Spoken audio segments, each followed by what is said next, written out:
है, ईरान ने बड़ा पलटवार किया है अमेरिका के ऊपर। अमेरिका के कई ड्रोन्स गिरा दिए गए हैं और अमेरिका के प्लेन्स भी हिट होने की खबरें आ रही हैं। देखिए, इस पे थोड़ा इंतजार करना होगा कितने प्लेन्स गिरे हैं इसको लेकर, लेकिन जो खबरें आ रही हैं उसके मुताबिक ईरान ने अपनी एंटी प्लेन मिसाइल्स जो हैं वो फायर की, डिफेंस सिस्टम से मिसाइल्स फायर की गई और उससे अमेरिका के कई ड्रोन्स तबाह हो गए, जिनकी तस्वीरें सामने हैं। लेकिन खबर यह भी है कि F-35 जेट्स जो कि ईरान के एयर स्पेस में अंदर घुसने की कोशिश कर रहे थे, उनको हिट किया गया है। देखिए, आरजीसी की तरफ से अभी जो खबरें सामने आ रही हैं ये दावे हैं, जैसी खबर सामने आएगी कंफर्म होगी मैं आप तक पहुंचाऊंगा। लेकिन ये ईरान की तरफ से जबरदस्त पलटवार बताया जा रहा है। हॉर्मूज में इस समय हालात ऐसे हैं, देखिए जो दावा हो रहा है ईरान की तरफ से कि अमेरिका के कई प्लेन्स ने, फाइटर जेट्स ने, जिसमें F-18 शामिल थे, F-35 शामिल थे, उन्होंने टेक ऑफ किया अब्राहम लिंकन से, एयरक्राफ्ट कैरियर से, और वो ईरान के एयर स्पेस के अंदर घुसने की कोशिश कर रहे थे। इसी दौरान ईरान की तरफ से जबरदस्त मिसाइल्स हमले किए गए, पलटवार किया गया, जिसके चलते कई ड्रोन्स गिरे हैं, प्लेन्स भी हिट होने की खबरें हैं और बाकी के जो काफिला लेके घुस रहा था अमेरिका, वो वापस लौट पड़ा है, उसे पीछे हटना पड़ा है। इतनी ही खबर नहीं है, खबर यह भी है कई एंटी शिप मिसाइल्स फायर की गई है, अबू मेहदी मिसाइल्स फायर की गई हैं और अमेरिका के कई जहाज जो कि फारस की खाड़ी के आसपास थे, उन्हें पीछे हटाना शुरू कर दिया है अमेरिका ने, क्योंकि ईरान की मिसाइल सीधा हिट कर सकती हैं अमेरिकन वॉरशिप्स को। जो इस वक्त की खबरें हैं, देखिए अमेरिका के प्लेन्स जो आ रहे थे वो वापस भागने को मजबूर हुए, इस तरह की खबरें हैं। इसके अलावा जो आज सुबह जो हमले हुए, उन हमलों को लेकर एक बड़ा अपडेट है। देखिए, आपने खबरें सब तरफ देखी होंगी, कई आइलैंड्स पर हमले हुए हैं। लारक, मैंने 5 आइलैंड्स आपको बताए थे, लारक पे हमले हुए हैं, खार्ग आइलैंड पर हमले हुए, केशम आइलैंड्स पर धमाके की खबरें हैं। लेकिन इसके साथ एक बड़ी खबर अब यह भी आ रही है कि ईरान के 2 न्यूक्लियर साइट्स के पास भी धमाके की खबरें हैं।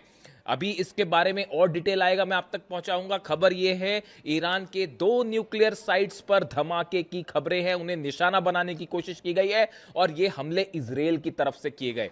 देखिए, अभी सुबह जो जानकारी आई थी, जो सेंटकॉम ने जानकारी दी थी कि हमने अपने डिफेंस में स्ट्राइक की है, मामला ऐसा नहीं है, ये बड़ी स्ट्राइक थी, इसको डाउन प्ले करने की कोशिश की गई, लेकिन हमला बड़ा था। इजराइल के जेट्स भी इसमें शामिल थे, अमेरिका के जेट्स इसमें शामिल थे। अब्बास अराक्ची साहब ने एक प्रेस कॉन्फ्रेंस की आपसे थोड़ी देर पहले और उन्होंने डिटेल में इसकी जानकारी दी है कि कहां-कहां हमले किए गए।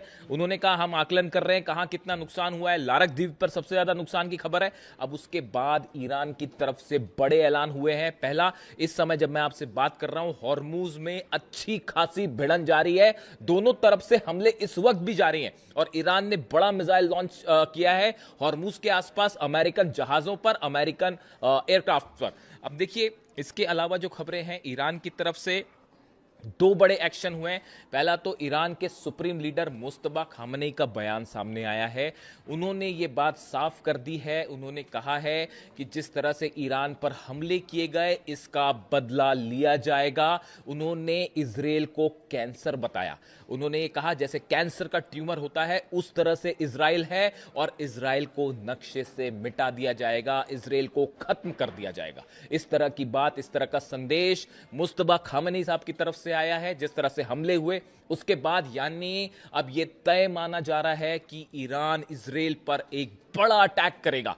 और देखिए, अगले चंद घंटे बहुत बड़ा डेवलपमेंट हो सकता है और शायद हम वैसी जंग फिर से देखें जो 40 दिन की जंग थी। इसके अलावा देखिए, बड़ी खबर यह है, ईरान के विदेश मंत्री अब्बास अराक्ची साहब रूस जा रहे हैं। अब से थोड़ी देर में वो रूस के लिए रवाना हो जाएंगे, उनकी पुतिन से मुलाकात होने जा रही है। देखिए, हालात यहां पर तेजी से बदल गए हैं, बिगड़ गए हैं।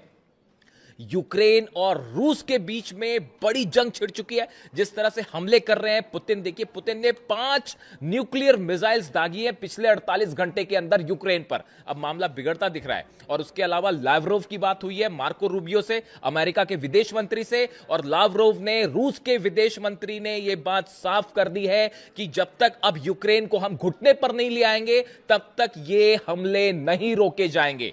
जिस तरह से लुहांस्क पर हमला हुआ, कॉलेज के ऊपर एक डॉर्मेटरी पर हमला हुआ जहां पर स्टूडेंट थे, जिसमें कई सारे स्टूडेंट मारे गए। ये वैसा ही हमला था जैसे मिनाब में स्टूडेंट्स के ऊपर 168 बच्चियों के ऊपर हमला हुआ था, बिल्कुल वैसे ही हमला लुहांस का था, जिसके बाद पुतिन बेहद गुस्से में है। 5 न्यूक्लियर मिसाइल्स फायर की गई हैं, 5 तरह की न्यूक्लियर मिसाइल्स, 5 तरह की न्यूक्लियर मिसाइल्स, जिसमें ऑर्शनिक भी शामिल है, कैलिबर भी शामिल है। इन सबको फायर किया गया है यूक्रेन पर, और बिल्कुल वैसे ही जंगी हालात अब देखने को मिल रहे हैं ईरान और अमेरिका के बीच में। देखिए, मैं फिर से इस बात को रिपीट करूंगा, पूरी दुनिया में जितने पत्रकार हैं, जितने न्यूज़ चैनल्स हैं, जितने पॉडकास्ट चल रहे हैं, सबका स्टैंड ये था कि ईद के पहले हमला नहीं होगा, हज के बीच में हमला नहीं होगा। आप मेरा वीडियो उठा के देखिए, मैंने दावा किया था आपको कि हज के बीच में ही हमला होगा, ईद से पहले हमला होगा। और देखिए, ये खबर एक बार फिर सच साबित हुई। इसकी बड़ी वजह थी, देखिए, कई लोगों ने मुझसे पूछा, आज सुबह से कई फोन्स आ गए मेरे पास, और सब ये पूछ रहे हैं कि आपने ये दावा कैसे किया था कि ईद के पहले पहले हमला हो जाएगा, हज के बीच में हमला होगा। कई लोगों ने ये सवाल पूछे। आप इकलौते ऐसे पत्रकार हैं जिनका ये दावा था कि हज के बीच में हमला होगा, ईद के पहले आपने कैसे दावे किए? देखिए, इसकी 2-3 बड़ी वजह थी।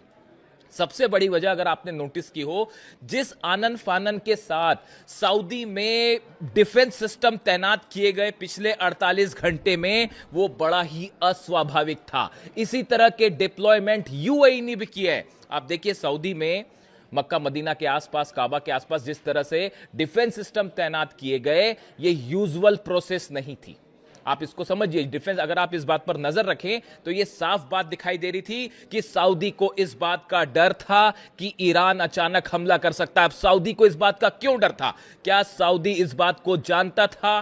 क्या मोहम्मद बिन सलमान इस बात को जानते थे कि अमेरिका और नेतन्याहू एक बार फिर स्ट्राइक करने जा रहे हैं 48 घंटे के अंदर? क्या यही वजह थी उस जल्दबाजी की जो डिफेंस सिस्टम तैनात किए गए, आनन फानन में इजराइल से सिस्टम मंगवाए गए? एक पॉइंट। दूसरा पॉइंट आप देखिए, अब्राहम लिंकन एयरक्राफ्ट कैरियर पर पिछले 48 घंटे के दौरान बड़े डेवलपमेंट्स हुए। F-35 जेट्स ने टेक ऑफ किया, F-18 जेट्स ने टेक ऑफ किया। अमेरिका की तरफ से जब भी कोई बड़ी एयर स्ट्राइक होती है, उसके ठीक पहले अमेरिका की एयरफोर्स एक मिनी एक्सरसाइज करती है, जो कि शुरू हो चुकी थी। दूसरी बड़ी वजह। तीसरी बड़ी वजह, इजराइल से कई रिफ्यूलिंग जेट्स ने टेक ऑफ किया। बेन गुरियन एयरपोर्ट से 4 से 5 रिफ्यूलिंग जेट्स ने टेक ऑफ किया, जो हॉर्मूज के ऊपर गए। आप सोचिए, अगर रिफ्यूलिंग जेट्स टेक ऑफ करते हैं बेन गुरियन एयरपोर्ट से, वो हॉर्मूज के ऊपर क्यों गए? ऑब्वियस सी बात है कि हॉर्मूज के आसपास कोई हमला होने वाला है। वो वहां पर भाई घूमने तो गए नहीं होंगे, पिकनिक मनाने तो गए नहीं थे वहां पे। वो F-35 F-18 जेट्स जो कि इन्वॉल्व थे, इनकी रिफ्यूलिंग के लिए गए थे कि एयरमैन की रिफ्यूलिंग की जरूरत पड़ सकती है, या अब्राहम लिंकन पर जो एयरक्राफ्ट है अमेरिका के, उनको ऑयल सप्लाई करने के लिए मूवमेंट हुआ था। इसीलिए यह बात साफ थी कि पहले ही हमला करेगा। और चौथी बड़ी वजह, देखिए, अमेरिका जब भी अटैक करता है, उसकी खास बात यह होती है कि वो एकदम से अटैक करेगा। मतलब आप ये सोचेंगे, या तो ये कहा जाएगा अभी बातचीत हो रही है और उसके बीच में हमला हो जाएगा। इसीलिए शायद ये सोचा अमेरिका ने कि सब ये मान के चल रहे हैं कि भाई अभी हज चल रहा है, ईद होने वाली है, इसलिए हमला नहीं होगा। सरप्राइज करने की कोशिश की गई ईरान को, और बीच में हमला कर दिया गया। ये वैसा ही था जैसे अली खामनेई साहब पर हमला हुआ। इसीलिए आपको कहते हैं कि जो पुराने ट्रेंड्स हैं उससे सीखना पड़ेगा, आपको समझना पड़ेगा। पिछली बार जब हमला हुआ था, और जिस तरह से हमले हुए अली खामनेई साहब में, रमजान के बीच पे हमला किया गया। इसीलिए इस बार देखिए, हज के बीच में हमला किया गया। इस ट्रेंड को समझिए आप। इसीलिए मैंने दावा किया था कि ये हमले हज के बीच में हो जाएंगे, और फिर से एक बार जंग हो सकती है। और अब वही हालात सामने खड़े हुए हैं। एक बार फिर धोखा हुआ। बड़े सारे लोग मुझसे पूछ रहे थे कि भाई आप डील के पक्ष में क्यों ना हो, किससे डील की जाए और क्या डील की जाए? उनसे जो हमले कर रहे हैं, कैसे डील हो सकती है? बड़े बड़े तमाम दावे हुए, कितने लोग जो है वो खबरें चली कि अब ये डील हो गई है, वो डील हो गई है, ईरान यूरेनियम दे देगा। सब बेसलेस और फर्जी खबरें थी जो फैलाई गई थी पब्लिसिटी स्टंट के लिए। हमने डंके की चोट पे बात कही थी कि डील नहीं होगी, ईरान यूरेनियम देने का कोई सवाल ही नहीं है। और देखिए, ये खबर भी साबित हुई। याद रखिएगा इस बात को। जितने दावे हमारे हो रहे हैं, बड़ी रिस्पॉन्सिबिलिटी के साथ मैंने दावे किए, और सब के सब सच साबित हो रहे हैं। आप उठा के देख लीजिए, क्या किसी और शख्स ने यह बात कही थी कि हज के दौरान हमला होगा या ईद के पहले हमला होगा? सिर्फ हमने कहा और यह खबर साबित हुई सच। और आप और देखिए, ईरान की तरफ से बहुत बड़े पलटवार की तैयारी कर ली गई है। और जो मुस्तबा खामनेई साहब का जो संदेश आया है, हम इजराइल को मिटा देंगे, ये एक संदेश है इस बात का, ये इशारा है इस बात का कि इजराइल के ऊपर बहुत बड़ा हमला होने जा रहा है। देखिए ये हमले क्यों हुए, इसकी कई वजह भी सामने है। सबसे बड़ी वजह है तो ईरान जो है अपेरेंटली कि भाई ईरान अपना यूरेनियम देने को तैयार नहीं है। ये बात साफ बता दी गई है अमेरिका को। जितने 5 देश अरब देशों के निगोशिएट करना चाह रहे थे, पाकिस्तान के नेता वहां पे थे, आर्मी जनरल वहां पे थे, इन सबको साफ साफ बता दिया गया था ईरान अपना यूरेनियम नहीं देगा, हम न्यूक्लियर मुद्दे पर कोई बात नहीं करेंगे। तमाम दावे हो रहे थे यूरेनियम यहां चला जाएगा, यूरेनियम वहां चला जाएगा, सब फर्जी खबरें थी, फैलाई गई थी। बात नंबर 1। बात नंबर 2, आप देखिए एक बड़ी लॉबी काम कर रही है। आप मेरा कल का वीडियो उठा के देखिए, मैंने कई लोगों के नाम लिए थे जो खबरें हैं वेस्टर्न मीडिया में खबरें हैं। देखिए मार्क डूडोविट्स डोनाल्ड ट्रंप के करीबी हैं, लिंडसे ग्राहम आप जानते ही हैं, टेड क्रूज, ये वो नाम है, ये इनको बड़ी लॉबी माना जाता है इजराइल की, जो कतई नहीं चाहते कि किसी तरह की डील हो जाए। नेतन्याहू कतई डील नहीं होने देंगे, और अगर डील होती भी है तो उसको फिर से तोड़ दिया जाएगा जैसे 2015 के पैक्ट को तोड़ा गया।